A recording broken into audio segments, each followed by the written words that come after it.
ओम श्री सरस्वत्यै नमः। नमस्कार। सप्तनवत्यधिक-300तमी कक्षा। हमारा विषय चल रहा है ये सूत्र अव्ययम विभक्ति समीप समृद्धि व्यरिद्धि अर्थ अभाव अत्यय संप्रति शब्द, ये 216। ये इतना लंबा सूत्र है, तो आज हम इसका भाग 2 देखेंगे। हमने इसका सूत्र अर्थ देखा था कि विभक्ति आदिषु अर्थेषु, तो ये जो सारे 16 अर्थ दिए गए हैं, इनमें यद अव्ययम वर्तते, जो भी कोई अव्यय इन 16 अर्थों में है, तत् समर्थेन सुबंतेन, तो वो समर्थ सबंत के द्वारा सहा समस्यते के साथ समास को प्राप्त होता है, और अव्ययी भावश्च, उसकी अव्ययी भाव संज्ञा हो जाती है, समासो भवति। तो इसलिए अब हम देखते हैं। तो सबसे पहले विभक्ति वचने तावत, सबसे पहले विभक्ति वचन लिया जाता है। तो स्त्री श्व अधिकृत्य कथा प्रवर्तते अधिस्त्री। तो अगर ऐसा वाक्य हो तो अधिस्त्री जो है माने स्त्रीषु अधिकृत्य कथा प्रवर्तते, ये इसका लौकिक विग्रह होगा। माने स्त्रियों में अधिकार या के विषय में, तो स्त्रियों में अधिकार करके या स्त्रियों के विषय में, स्त्रियों में संबंध रखने वाले की कथा हो रही है, माने उस पर कोई चर्चा हो रही है। इस प्रकार इसका अर्थ दिया जाता है।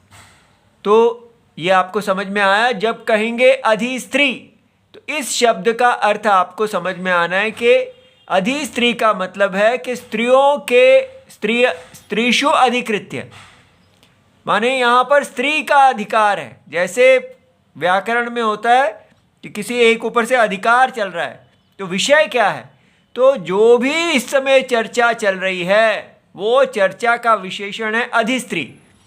ठीक है। तो इस प्रकार इसका लौकिक विग्रह दिया जाता है।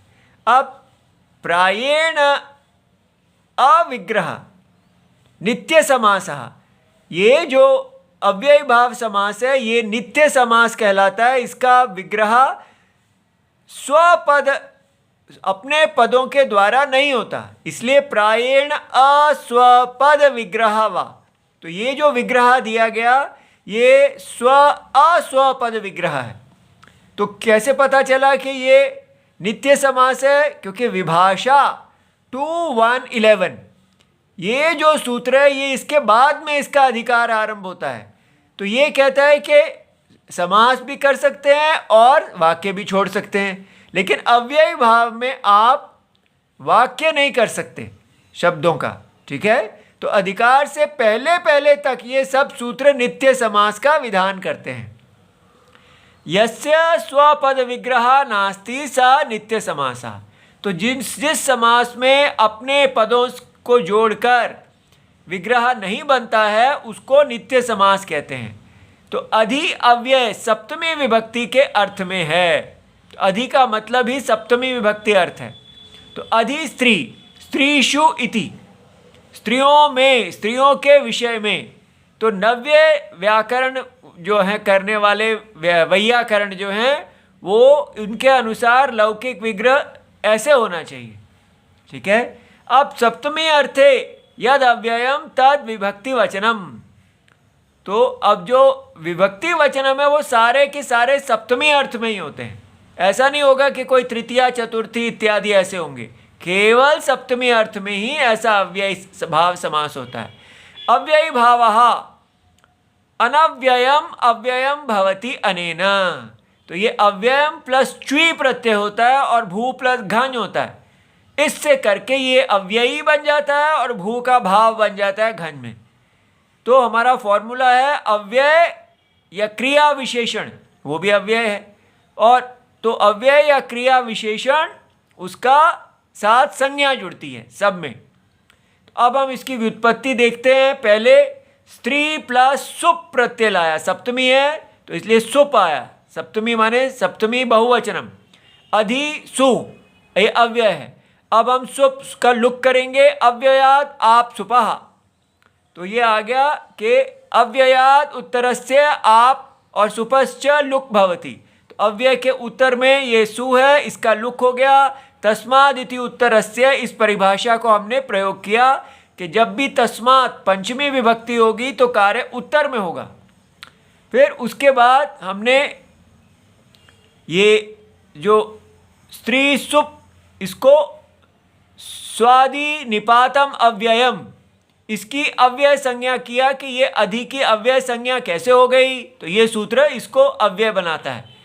अब इसके बाद समास जो है, जिस सूत्र से अभी जो सूत्र हम कर रहे हैं, अव्ययम विभक्ति समीप, इस सूत्र ने कहा कि ऐसे इसका सब विभक्ति अर्थ में समर्थ सुबंत के साथ समास होता है और अव्ययी भाव संज्ञा होती है।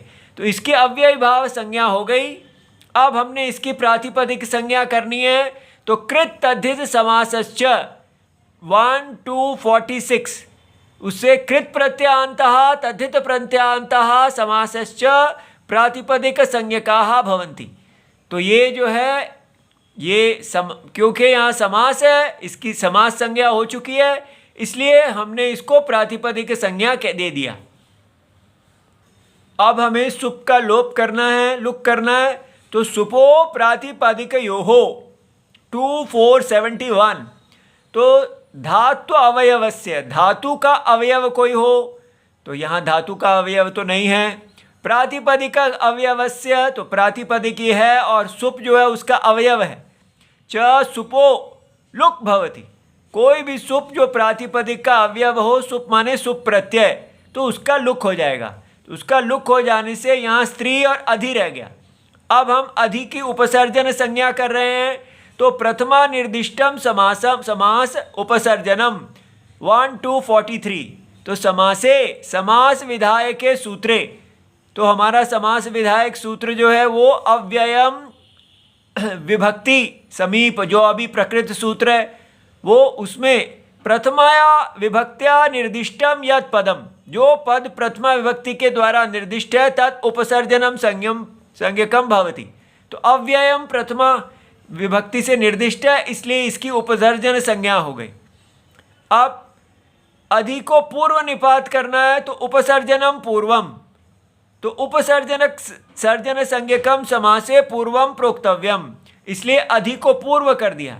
और फिर उसके बाद कहा कि इसकी प्रातिपदिक संज्ञा अक्षुण्ण है। कैसे? एक देश विकृतम